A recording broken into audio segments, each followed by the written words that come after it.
Hey, this is Evan Marquez, dating coach for smart, strong, successful women, your personal trainer for love. Welcome back to the Love You podcast, a place where you can learn about everything you need to know about dating, relationships, sex, and men from a man and now a woman's point of What? view. I am grateful to be joined by my friend Carol Allen today. Before we start our conversation, I would appreciate it if you enjoy this podcast to subscribe on Apple, on YouTube, on Spotify. Leave us a positive review, leave us a comment. It makes a difference. And if by the end of the podcast you feel inspired to take action, you could always find me at evanmarkcats.com/now and book a free breakthrough session. Without further ado, it's been a week. It has been a week in ways both good and bad. Why don't you Yeah. share, Carol, you're good. So we start off with a little positive energy today because Okay. unfortunately I got some bad. Oh no, no. Well, first of all, the really good is I got invited back. Woo woo. Oh, So stop it. hugs, hugs. I'm here with you and your amazing community, and I'm super happy to be back. So the good, I just want to give a plug to everybody to become a tourist in their town. My husband and I started doing this in the pandemic. We started looking at what could we do that we've never done in our area? What areas can we discover or drive to, or what museums can we see that we've never been to? Obviously, we had to wait till lockdowns were over. But we've become kind of museum nerds. And this past weekend, it was so hot in Yes. Southern California. OMG. It was like felt like an oven, and half my roses look like they're dying. I'm gonna kill myself because I spent all winter on them. And anyway, so we went to the Natural History Museum. We were just looking for air conditioning that was Sure. I stronger love than it our there. house. And we saw dueling T-Rex and Triceratops And a great rose garden. and a great rose garden, which I had been to because I went to USC for a little while before I went somewhere better. But anyway, yeah, and they have, oh my God, are you ready for this? They have a gem division. They have a hall of gems. They have this giant room with the most unbelievable rocks and gold nuggets. They had these giant gold nuggets from like the gold rush, like a full huge giant case of them that was probably worth $1 billion, and there was no guy with a gun standing next to it. We were like, oh my God, we could just take the gold, you know anyway, we had so much fun. We nerded out over rocks and crystals and gems. And it was really happy. It was just great. And Happiness was just 12 minutes away all these years. Yeah, and I think for anybody who's listening, because they're always trying to find what their takeaway is from that stuff, is the idea of being a tourist in your own city and Yeah, exploring everything that's available to you, whether you're single or partnered. right. It's a really great opportunity. I would like to be that person. I have kids who said we don't like museums, so we're gonna have to kick that off for when we've They'll get got older. when Right. we got an empty nest. Speaking of the heat, the flip side of how Carol and her husband are enjoying life is I'm constantly, unfortunately, reminded about how much tragedy there is in the world. Mm. Um, and again, not to bring this down too much, it's just, it has to bring you to a point of gratitude. In the same week, um, a friend of mine is discovering whether he has prostate cancer.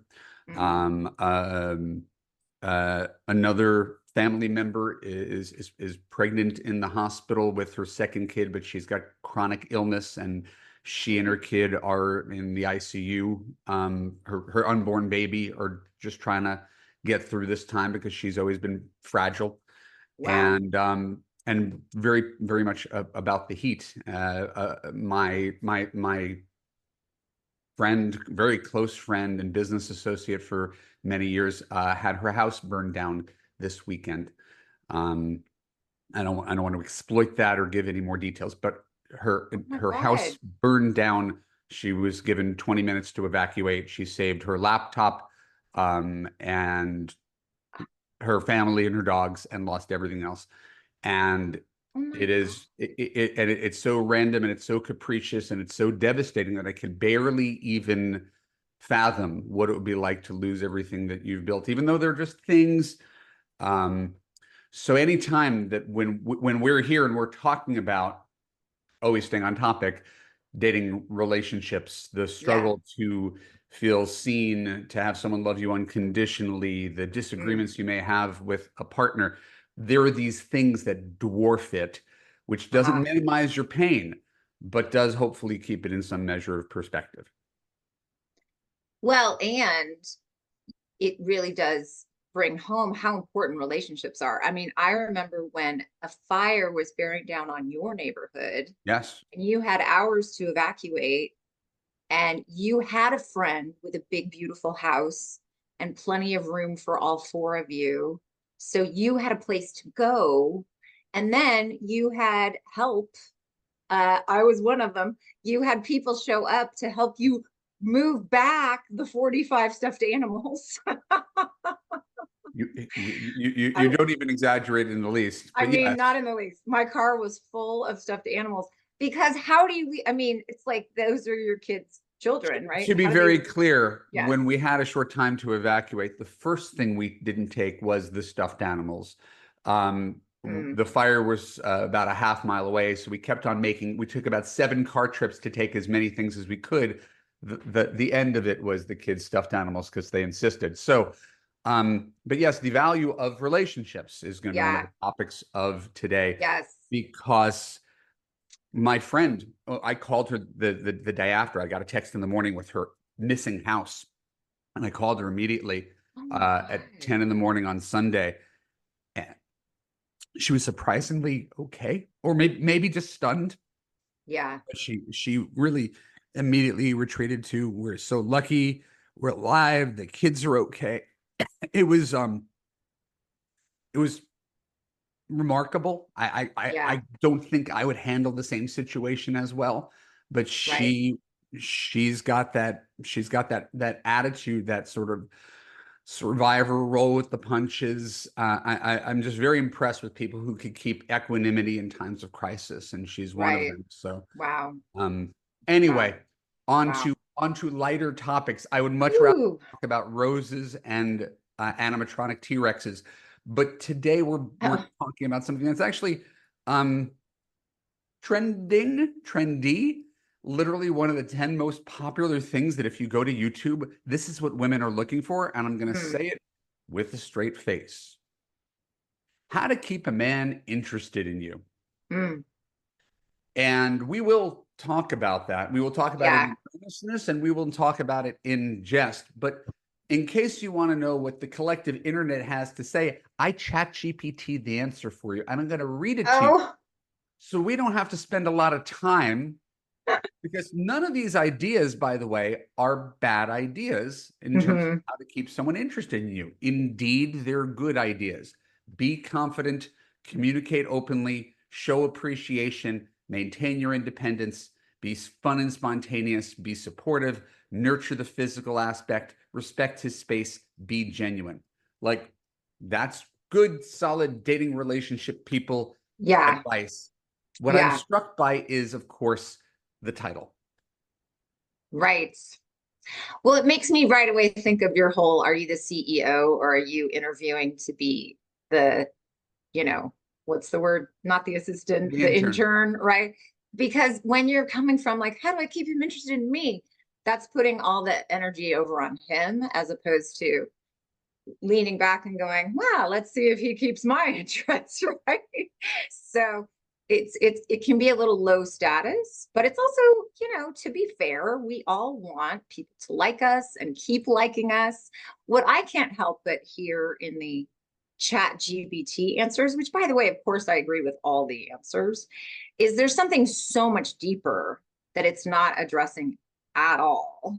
So I don't know if you want to get into. I do. That's why I brought it up as an Yes. open topic, because Yeah, it's it's a very great easy one. to rattle off a list of top 5 or top 10 things, and Yeah, everybody will nod and be like, yeah, I should be a little bit more confident. Yeah, sometimes when I meet a new guy, I make him the center of my own life. Maybe sometimes I get a little clingy. That's right, true. And then what do you do with that? Very little. So take us right. somewhere else, Carol. Well, as a deeply spiritual girl, as an astrologer, and as, a lifelong spiritual seeker and person who's been around, meditation, and oh my God, I'm so sorry, I didn't turn my phone off. Um, what I love is this idea that we all have a purpose. We all have the word dharma. We all have a reason, right? That we're here. And the thing that's the reason we're here is the thing that lights us up the most. It's the thing that makes us the happiest. It's the thing that makes us feel the most alive. And the way to really keep a man interested is to celebrate and support that thing for him. So, for example, I married an artist. You can't turn an artist into a stockbroker, right? I married an actor and a musician and a writer. And when I met him, that's what he was doing. And so I have always celebrated and supported his creative expression.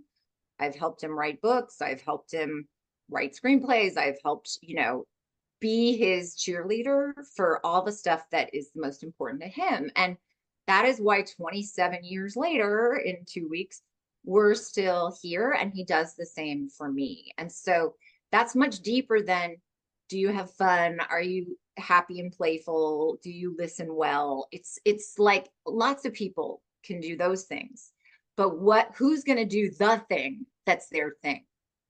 And so then we get into, interesting territory, because one of the patterns that I see, and I saw as a single guy, and I see as a married dating coach, is that there's the theory and there's the practice, right? All right, woman comes to me. I want to be loved unconditionally. I want to be taken care of. I'm tired of bending over backwards to please unappreciative men. That's a real thing. That Please has stop. Yeah. it has to do with the men that she's chosen, but that's a real thing. And then you find a guy who's a good guy who meets a lot of the check boxes and it feels good, right? And then there's the things that you notice about him that you just don't like. And the dynamic becomes, if I could just iron those things out of him, we'll be great. If I could just fix the things that I want him to be. Right. And again, I'm revealed too much about your marriage, but part of him being an artist was that he didn't bring much financially for a good portion of the marriage without, again, right? So so for you to be supportive of him, right? There are other women who would be listening to this and be like, nope, right? Because for them, that's a higher need and value, and that's totally valid for them. And had it been for me, I couldn't have stayed, right? So this is where we each have to decide for ourselves what we require. Right. Yeah. And so the thing that you naturally land upon is a thing that I hammer upon in my coaching, is that men, for better or worse, need to feel accepted, appreciated, and admired. Right. And it sounds like ego-y bullshit, but the big emphasis is on the word accepted. You can't be with a guy, tell him you love him, and tell him all the time all the things he needs to change in order to be with you. And that is usually what happens coming in. And one of the primary reasons I'm with my wife all these years later is that she's the only person I ever met who didn't try to change me, even though there are plenty of things worth changing. She never made that the emphasis of our relationship is you have to become someone different to please me. Yeah. And smart woman. And so when I look at this list of what do you need to do to, what was the title again? What do you need to do to keep him interested in you? Yeah. I would say accept him as he is, and you'll be the first person to ever do so. Yeah, stay on his team, right? Be on his side, be his safe place. Be, what's hard about the trying to change people thing isn't just like requesting what you wish was different. It's the way it's done, right? Because so often it's done with disdain, with judgment, with dismissing how the other person is, right? Or coming to them and saying, like, the way you're thinking of this is wrong, or the way you feel is wrong. Let me tell you why I'm right. And so then you're in a me against you dynamic, and then you're in a power struggle. And then it's like you're the boss and they're the intern. And even though, of course, it's a perfectly apt, lovely, awesome analogy for dating that's For so courtship. helpful. Yeah, it's so helpful for women to keep in mind in terms of like, oh yeah, I'm not, the chaser here. I'm the selector. I'm the bot, right? But for a relationship, it shouldn't be like somebody's one up and somebody's one down.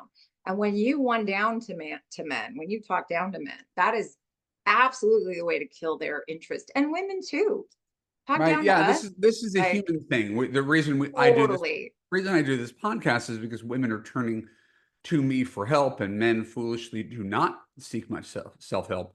But yeah, this is the fight or flight mechanism, autonomic nervous system. And once someone comes at you with an attack, you're either going to defend yourself and fight back, or you're going to pull away. I'm not having this conversation. I'm not having this conversation now. I'm not sure if I ever want to have this conversation again. Yeah. And that's generally not what you want for a relationship that's leading towards marriage. And that's what happens with the character assassinations and attacks that often go on. So, you know, all of these things could be wrapped into what we're saying. Communicate openly. Well, yes, communicate openly. Don't stifle your feelings. At the same time, how you communicate matters, Yeah. right? Show It's appreciation. well, it's Showing another appreciation is A, not right? it's right. Showing Yeah. appreciation is not kissing his ass, Yeah. right? It's any little thing he does. He does the dishes after you cook for him. Thank him. It's nothing. It really is nothing. He still wants to be appreciated for the little job he did. Absolutely.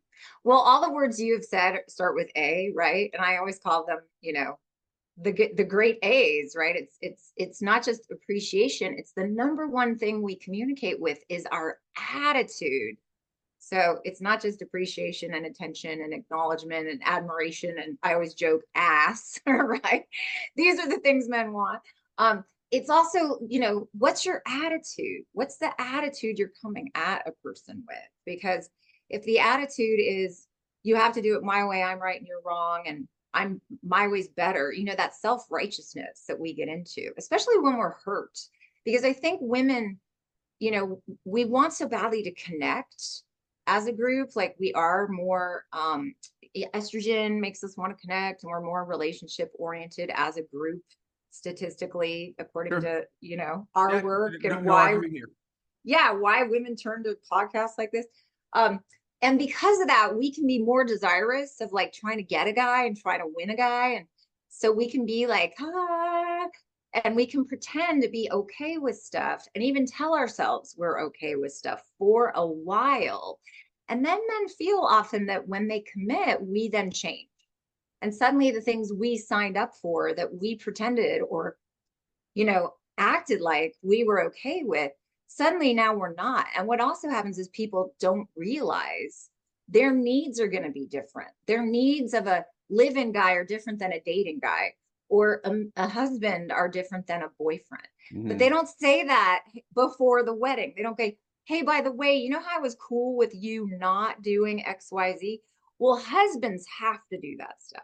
Men do this too, by the way. They don't tell their wives like, hey, I was really open-minded and progressive about women before we were married, but now that we're married, there's going to be all this patriarchy that's going to kick in. Like you have to do all the cooking and all the shopping and all the, like a lot of women are very shocked by some of that. And men don't even realize, right? And we don't even realize. So this is the stuff that is so huge, is what's your attitude? So, because if you're doing all that appreciation, but then you're turning around with a bad attitude, you're undoing all that beautiful work you've done. Yeah, no, I mean, I couldn't agree more. Yeah. I was struck this week. I'm not huge in social media, but I was struck this week that there was a comment on one of my videos on YouTube where we talk about, relationship dynamics and power dynamics, and one of those red pill manosphere ideas worked its way in. It was put up by a woman, right? She said to me in the comments that one of the biggest problems is that guys are no longer doing things to make women happy. The new ticket to manipulating women is acting passive, more like a woman. Don't call her, don't make plans, don't buy her things, right? Oh, Like, really? right. And Oh, it throws, if an alpha guy does uh-huh. that, she comes towards him, does all the work, makes changes the dynamic, makes her needy off balance because it's not what she wants, but it's the way to get that guy. So he manipulates her into being this really like passive, selfish guy, and then she buys it, and now she's got this passive, selfish alpha male who manipulated her, which I is, mean, wow. Okay. but the point What is, did you say? What was your answer? I think the point is that doesn't portend a healthy relationship. The existence of such men, Uh-huh. right, doesn't mean anything other than if you're in a relationship with a guy who's not a giver in some way that is satisfying Yeah, to you, you're not going to be happy. It doesn't matter if he's cute. It doesn't matter if he's rich. But if right. the cute, rich, smart, busy guy texts you on Friday night, he says, come over, bring a bottle of wine. And that's pretty much your love life, right? He's not really giving you anything. And there are people who sign that contract and Yeah, per what you're saying, then expect him to change. No, that's the deal. right. It's the deal you negotiated, Yeah, right? That is brilliant. exactly the relationship he wants. It's the one where he doesn't have to do anything. Yeah, So that's where we always go back to women as the CEOs instead of wondering, how can I make him fall for me, stick with me, not give up on me? Because there's the normal fear of abandonment that comes with online dating, which is just a treadmill of nonsense. yeah, Right? Of course, you want to be the person who differentiate yourself and sticks around, but it's not going to come from tips and tricks and tactics and all that kind of stuff. And none of this red pill stuff could work on you if you're a confident, self-possessed woman. well, and it's so funny that that red pill stuff reminds me of the old pickup artist days. You know, you Yeah. and I came up when there was this giant pickup artist movement, and there were pickup artist TV shows with mystery and all those characters that was very much about like keep women off balance and kind of nag them, right? Like make them insecure and and then they'll just throw themselves at you. And to your very good point, that doesn't work with healthy women. Right. It doesn't work with healthy women. Healthy women will be like, ooh, you're weird. Never mind. Right. So the men that women want, I mean, I think what's so beautiful about your work is, you really help smart, strong, successful women, right? Women that have everything else for the most part, but this. And those women really tend to want men that are really going to show up and partner them fully, partner them fully. So what often happens when we sign up for these relationships, we're not getting really our needs met because we want so badly to connect, and maybe the chemistry is great and the company is good and it's so nice just to be with someone. And and it's hard to like people, right? So it's like you like someone finally and they seem to like you too, so we'll make all these compromises.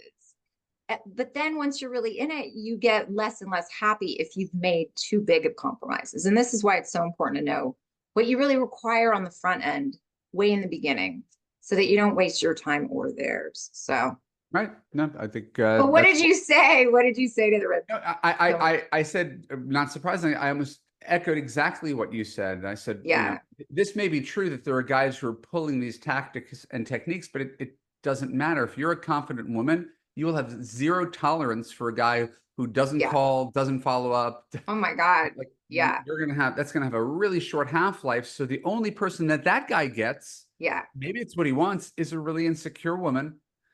And here's where this whole thing gets interesting, and we will move on to the next topic. Um, we talk about my clients, smart, strong, successful women, yeah. high achieving, often middle aged. Um, they got one really strong muscle and they got one really weak muscle.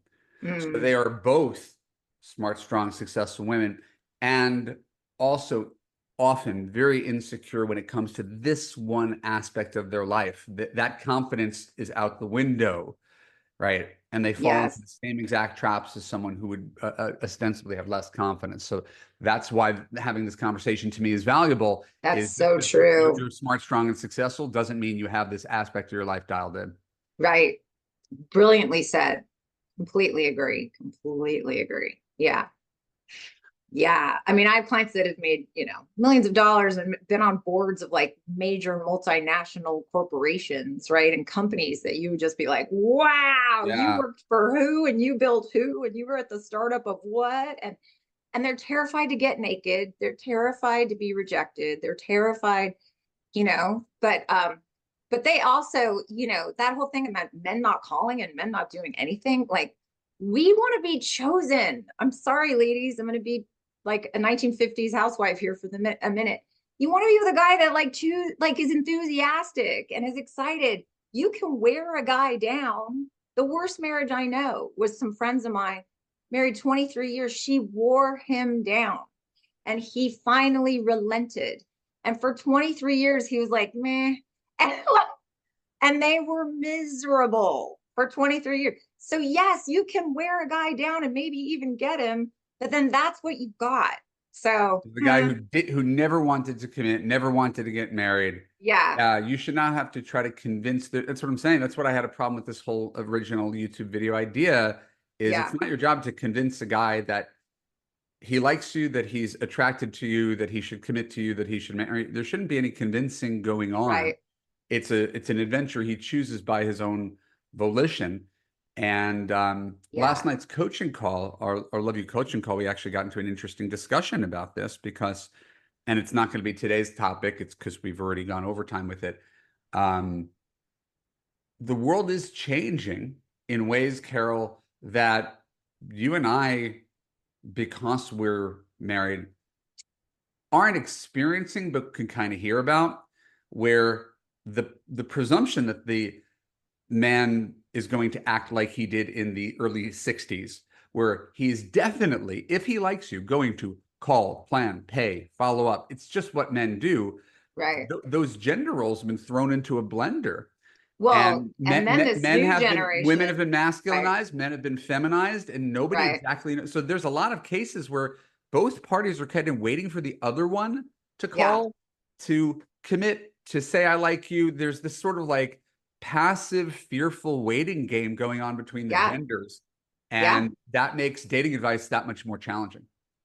Well, and then I mean, we don't have to go down this rabbit hole, but just to acknowledge it in case people are young that are listening here, like those gender norms are so not normal with this new Gen Z generation. So many of them don't even identify as a gender or, so many That's of them are fluid. And I know that's a completely other topic, yeah. Let's but there's it's my fascinating. It's fascinating. And you say to them, like, oh, wait for a guy to call, and they're like, that's just not how it's working now, right? Like so many women tell me their daughters say that to them, like, oh, mom, come on. Just like, it's very much a hookup culture for the younger people now. it was hookup culture 30 years ago when I was in college. Yeah. So I It was right after I got out, and I'm older than you are. yeah, I I'm missed not it going to by that one. not going to criticize hookup culture if you're a willing participant in it.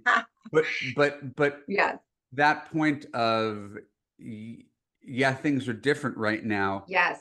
means that it becomes harder to give broad-based blanket advice to people who don't Yeah. buy into any roles because it's if you are comfortable being the woman who calls Yeah. and plans and pays and takes on the traditional masculine role, more power to you. There's no judgment. I've really never met a woman like No, that. but no, we don't spend too much time with 20-year-olds.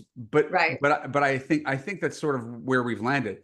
A lot of people have taken on that role and discovered, huh, I don't really like it that much. It's just what I was doing, and now I've got a really passive boyfriend who doesn't bring that much to the table. He said Yeah. yes to me while I made all the plans and did all the stuff. And he's kind of just like a easygoing slacker, video gamer, whatever.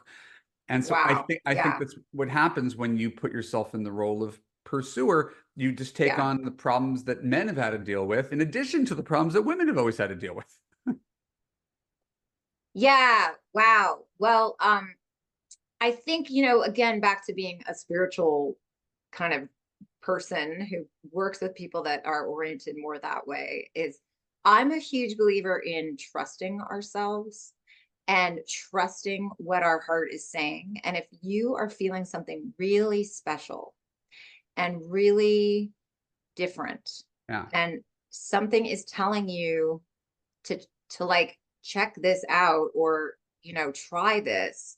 I am a fan of women making the first move. I am a fan of women showing interest. One of the things research shows makes us fall in love is knowing the other person will love us back, is actually feeling that we can be with that other person, that it's not a pipe dream, that they will want us too. And so when people show interest, it actually creates more interest on the other side. This is not an opinion. This has been documented and researched. And so I have so many stories of women being like, oh my God, I knew when I met him, I knew for a year, we never flirted, we never dated, we never nothing. And I just couldn't let it go. And when I left that job, I just asked him out, right? And so I'm okay with women making that first move. What I'm not okay with is making the second, third, 80th, Sustaining. 900th, right? And yeah, because then again, you're maybe wearing a guy down and he's just giving in and he's not. You're doing all the work to sustain the relationship. It's like Yeah, breathing life into a dead body, and if you stop, then it just dies. And that's what I yeah, sometimes ask the women who are doing all the work. What if you stopped? When would you hear from him? And that usually changes the conversation. So, good. the article I wanted to talk about with you today, Carol, I chose it specifically for you. We're both avid readers. Yeah. This one comes courtesy from the New York Times. We're going to put it in the show notes. And it was very specifically about the combination of marriage and friendship, and how very, very important it is to maintain friendships, right, outside of marriage, because as much as we'd like it to, and as far as we've evolved, where women and men, I'll use me and my wife, we are indeed best friends. I would assume you and your husband are best friends. Yeah. So best friends are not capable of giving you all that you need to feel like a fully fleshed out, fulfilled person. And the pressure to do so, especially on women, has been too great, that I think people need to diversify their portfolios. Nobody I know has more friends than you do, which makes it sort of unique that I happen to be talking to you about this. What? No, but you are, you could write a book on friendship, um, Aw. through the efforts that you make to reach out, check in on people, make other people feel special. It's like a Aw. second job for you. Um, but speak more broadly about the value that you've seen over your Mm. marriage, and maybe in your clients and in your friends, of people who seem to have a good marriage but didn't have much outside of it. Wow. Well, it's such an important topic, because I have to say the pandemic did a number on all of our friendships, right? And I'm seeing a lot of losses in people's relationships. Also, just the political climate now, there's this presumption that we all have to agree, right, to stay friends. And we all have to be on the same page and the same team. And there's just I see a lot of suffering around friendship right now. And I'm hearing a lot in the pop culture about it. There's this term friendship recession right now that compares the stats now to, like 1990. The number of People, people who say they have close friends or something like that. yes, and how many close friends. It's dropped significantly. And it's a combination of technology and our cultural mobility. People move so easily, travel so much. We're now all working remotely. And Yeah. so I'm talking to women at least once a week that say to me, I have no friends. And these are lovely women. And so it's not just that friendship is so crucial to our tribal brains. I mean, we are wired to be tribal. The human brain hasn't changed in hundreds of thousands of years since we were living in cave people cultures, right? Since we were living in tribes. And there are still to this day millions of people living in tribes. So you have this tribal brain that knows it cannot survive alone. Like your brain, you literally cannot survive alone if you're living off the land, on the tundra. You need other people to pick berries and collect water and kill woolly mammoths, right? And so what part of what happens when you have very few friends or very little social support is your subconscious mind, your like lizard brain starts going, I'm going to die, right? So it's crucial for our happiness, it's crucial for our mental well-being, it's crucial for our survival. And statistically, the number one way most people meet the person they end up with, because I'm assuming your listeners want that, right? The most likely way you're going to meet your husband, besides internet dating, which is still the best way, sorry, Volume is wise, yes. volume wise for sure, is through friends. Yeah. It's through friends. It's through a party someone invites you to. It's through an introduction. It's through, going out for drinks with friends. That's how you're going to meet the person. Agreed. But the reason I found this article striking was because it provided a contrast for people who are in relationships, right? Yes. This is the point. Quote, sociologists have found that married people have weaker relationships with neighbors, relatives, and friends than Yeah. single people do. We Yeah. end up undermining romantic relationships by expecting too much and weakening friendships by expecting too little. Yeah. And that is normal. People get married, they have their kids, and they go into their little family bubble, right? Where if you're single, it's like traveling alone versus traveling with someone. Like if you're traveling alone, you don't have the crutch. You better find people to talk to. It diversifies. Where if you have a fellow traveler in life, which, hey, everybody wants their go-to person, I do, you do, it's very easy to lead a smaller world Yeah. and coalesce around your family and look up and be like, what happened to my friendships? Right. Yeah. They're now the parents of my kids' friends. That I didn't exactly choose that. That wasn't a Right. conscious decision. I mean, some of them were fine, but like that's who they become rather than actively maintaining those friendships, which for the Yeah. reasons you mentioned, it's harder to do. It's not built in, right? If you don't have an office Right. culture, if you Yeah. are indeed moving, if you are working remotely, if the only thing that you do is text. I got a fantasy football group of guys from their college guys, Yeah. and we'll do a fantasy football draft, and we won't talk through the football year. Like there's no, it's like I might as well play with a bunch of random people on ESPN, Wow. and that's what happened to that friendship. We drafted the same fantasy football league, and then we don't talk about it, right? Weird. Huh. And Okay. and I think that's common. Yeah. To extend that further, and no one's interested in anybody else's fantasy football, but I am the commissioner of a fantasy football league in LA, and for years and years and years, Who knew? I had no idea. I don't know, Commissioner. I like control, and so we would try to have the draft in person, and it was always fun. Order pizza and wings and beer and talk trash and just a night where I'll get together. It's a really fun night of the year. It sounds And like a blast. I want to come. and guys just start to peel off. Mm, I got this thing with my kid. I got to drive over the hill to the valley. yeah. And so then what's the point of having a big fantasy football draft if only 4 out of 10 guys decides to show?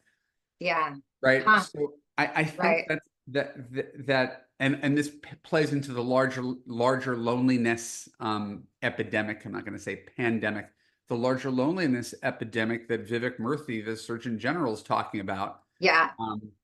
But I think we always Right. assume that people, if they find their person, Uh-huh. are going to be completely fulfilled because They're they found, never lonely ever again. right. Oh. And I could say from personal experience that's not the case. Right.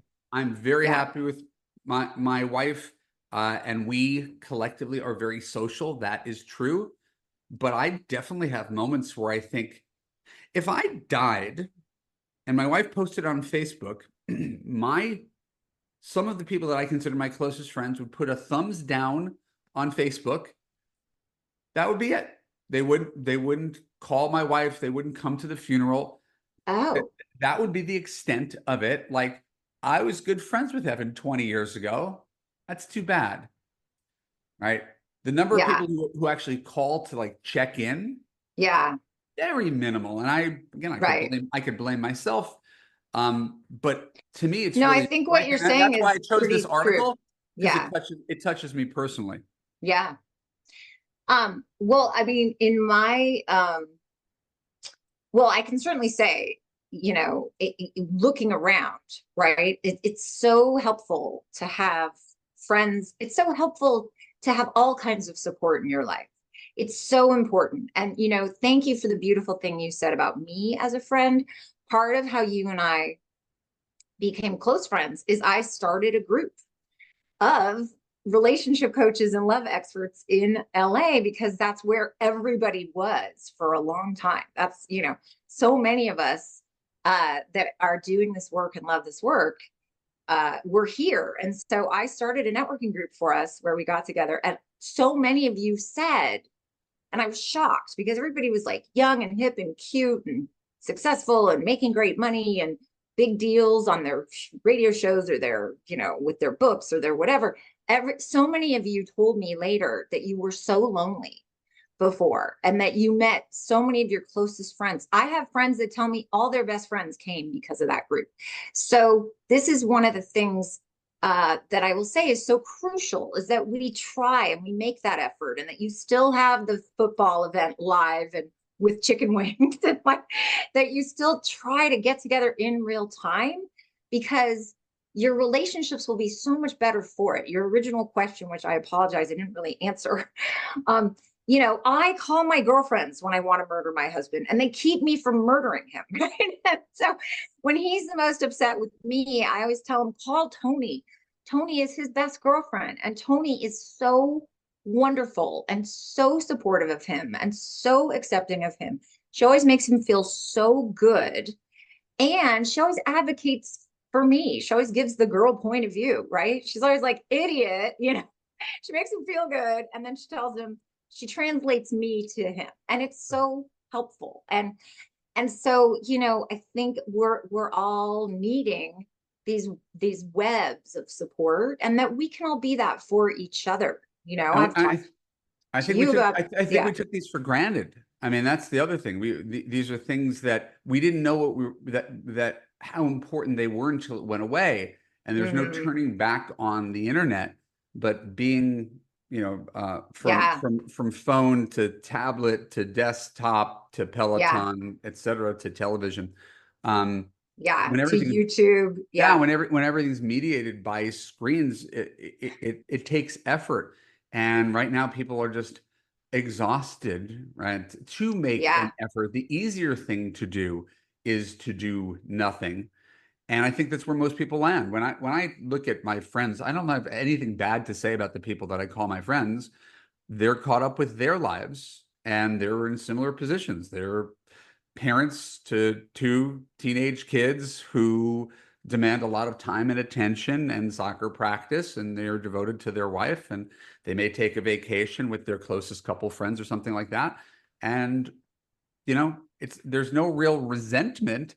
It's Yeah. more our lives are on sort of parallel tracks where, I think there's a handful of people in the world who are really great at friendship for whatever reason, and people rally. You're one of those people. You got 50 people to come to your 50th birthday party, right? To travel for it. I got a good 55. who's counting. And another friend of mine has that same gravitational pull. He did something for his 50th. He's really good at friendship. He had 50 people come to New Orleans for his party, Wow. maybe even more. Amazing. And so Amazing. and That's so great. I think those things are just increasingly rare. Bring this back to dating and relationships.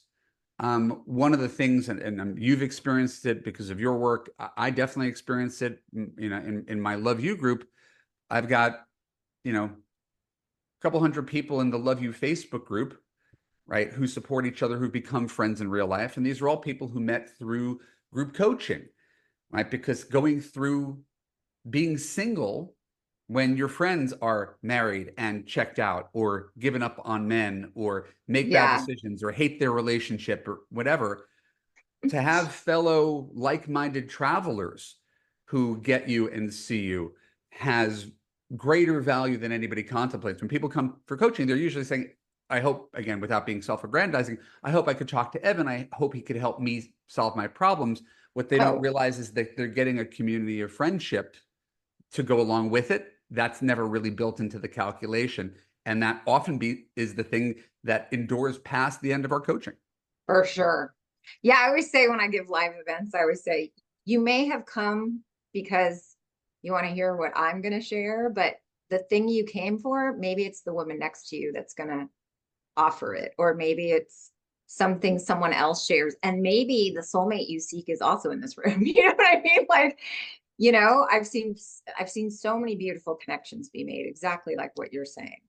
Yeah, it's really beautiful. And that's the thing, is we never know where support is going to come from. And I think so many people mean well, like all those people you mentioned, like those Facebook friends. And if you called them up and said, hey, I'm in your neighborhood, can we go for a walk, or can we go for coffee, or can we go for lunch? They'd be thrilled, right? Right. It's that we're all so overscheduled. We all have a million things going on, and we're all exhausted. And to your point, and so I think making that effort and making like a decision, if you don't feel you have enough friends, I mean, the Pew Research from 2021 says 8% of Americans have no friends. Right. And women that are telling me they have no friends are really lovely, like sincerely. And it wasn't always this way. It's No, that it's a their lives common, changed. yeah, get divorced, kids grow up, Yeah, switch jobs, you move, downsize the house, and now right? you're like, I'm sort of starting my life over. Where do I Yeah, go to make friends if I'm 59 years old? yeah, There's not an easy answer to that. yeah. Um, and so it becomes almost like the dating dilemma. You have to do something different. You have to put yourself out there. You have to be brave enough to smile and make eye contact and say hi and carry on a conversation. But Yeah. my Well, friend, you have to become kind of the pursuer, to be honest. If you're the yes, person with the need, you have to become kind of in that traditionally masculine role. You got to like ask people out and then keep showing up and then that's risk rejection strangely again. one thing I've never struggled with was talking to strangers and Yeah. making friends. I think it's just the realization that there's lots of people, and it becomes a little bit like dating. There's lots of people that you could like, but they're not in the market for more friends. They have nothing to give, or they're great people and you have a great connection when you Right. talk to them, but their lives are insular. And yeah, it's not really based on anything. When a friendship doesn't get off the ground, it's also generally not personal. When it fades, unless there's been some sort of fallout, which has not been my case with in any situation, it's usually just time and distance where this Yeah. person says, I don't call this I haven't called him in a while. She hasn't called me in a while. All right. And then it's inertia. And so that's why, Yeah. the people who are really good at it tend to stand out, because it is such a rare trait. And I think you're uniquely qualified to talk about that. Well, you're so kind. I also didn't have kids, so I have like a million more hours in a day than people with kids. So there's that. But I'm also an extrovert. I think extroverts, it is easier, to be fair. It's easier to date. It's easier to meet people. It's easier to make friends. It's easier to keep friends. I don't tell myself stories when I haven't heard from someone in a long time. I don't go, oh, they probably don't like me, or they're probably mad at me, or they don't want to hear from me. I don't believe any of the negative chit chat in my Yeah. mind. I just pick up a phone. I just go, what's up? It's like everybody takes it all too hard. They take it all too hard. They take dating too hard. They take relationships too hard. I want everyone to take it very seriously, but take it more lightly. Just take it more lightly. And I love what you just said about like, if friendships fade, it's not personal, because so often it's not. But we have this like sort of ethos that like real friends are supposed to last forever, and life just keeps lifing all of us. And my mom said years ago, if you find one friend who lasts a lifetime, you're lucky. And and it's true. I'm not. I didn't have a falling out, but I'm not friends with my high school guys anymore. I Mm, am with my college guys, but I don't see them much or get very much from them. So it's very much like a relationship. You need someone to fill your cup. Not just yeah. will they respond to my text, but are they ever calling and reaching out? Do we ever see in person? Otherwise, it's more of a friendship nominally then Indeed.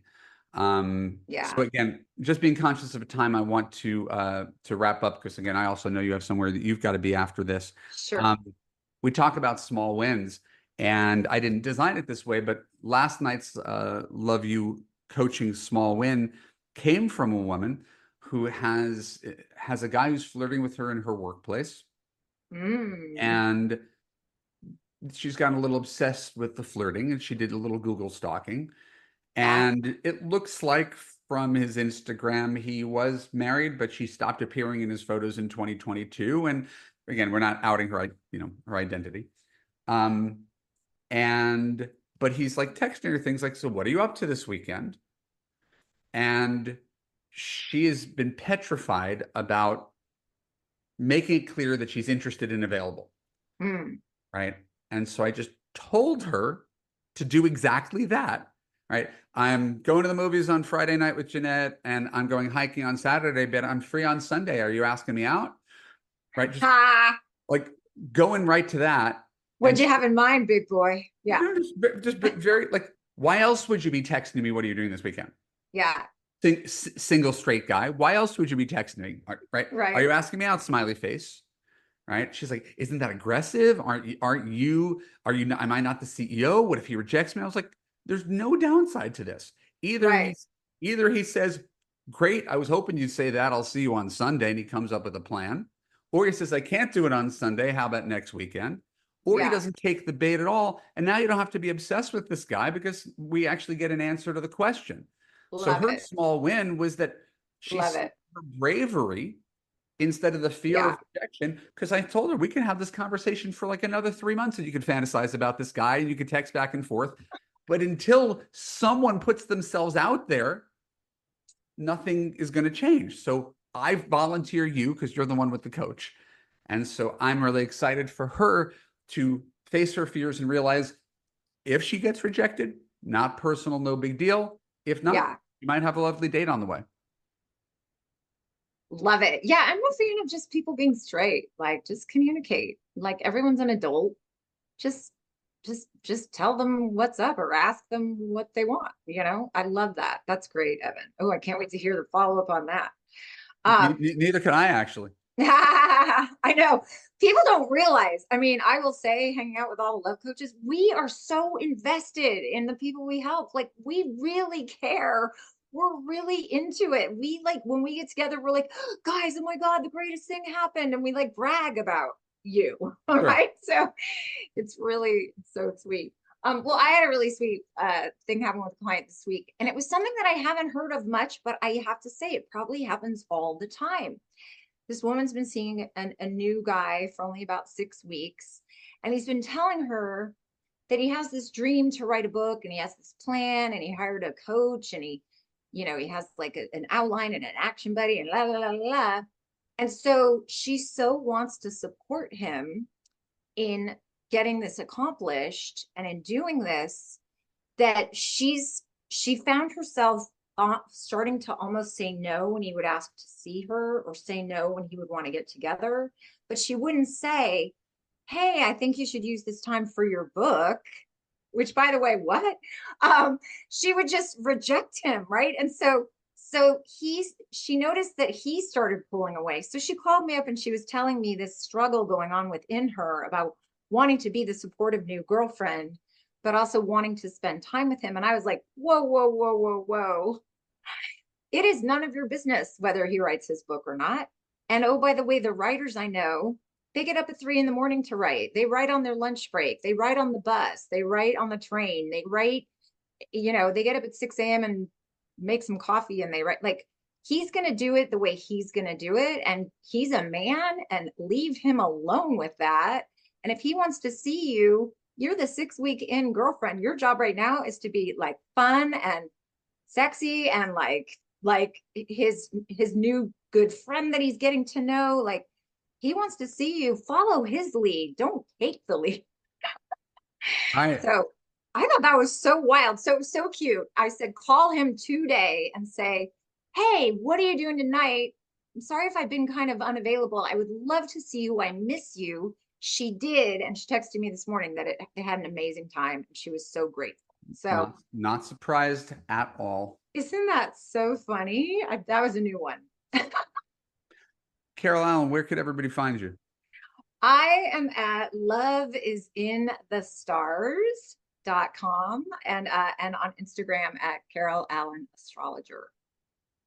And my name Thank you is for Evan Mark. asking. Of course. My name is Evan Mark Katz. This is the Love You podcast. If you are longing for a relationship where you feel safe, heard, and understood, if you feel lonely and wonder why this is so hard and there's no one taking care of you, and you don't have your best friend by your side to solve all of life's issues, don't be shy. There is help available to you. Go to evanmarkkatz.com/now to apply for coaching. And if you are just a listener and want to get on the mailing list, you can go to evanmarkkatz.com and take the quiz right on the homepage, and we'll send you some free stuff until you are ready. So thank you very much for your time. Don't forget to subscribe on Spotify, wherever you get your podcast. Make sure you subscribe and tell a friend. And I look forward to seeing you all again next week. Thank you all for your time, and thanks to my friend Carol. Thank you.